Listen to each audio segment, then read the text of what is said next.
Лошата економска состојба остави трага во Lehigh Acres, празни куќи во населба што до неодамна беше во растеж. Градежни работници во потрага по ефтини станови помогнаа да се изгради оваа заедница близу Тампа. Сега нема доволна работа. Рај Најсли е начело на добротворната служба Lehigh.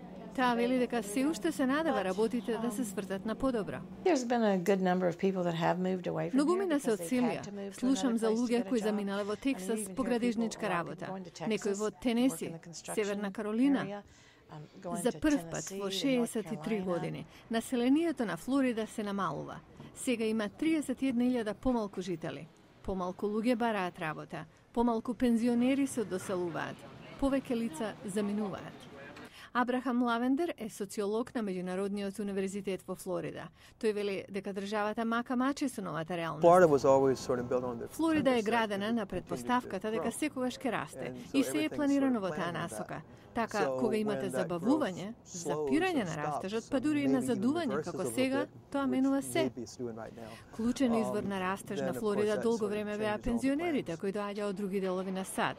Тони Газдецки со сопругата дошол од Детройт пред повеќе од една деценија, главно да ги избегне тамошните студени зими. Најмногу од се поради времето. Би дал се да се спасам од снегот. Тој не би се вратил назад, но вели знае многумина кои заминале. Неодамнешното паѓање на цените на пазарот за домување може да помогне во менувањето на трендот во Флорида.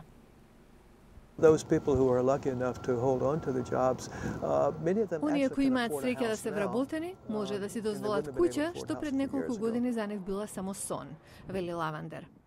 За жал, многумина не можат да го дочекаат тоа.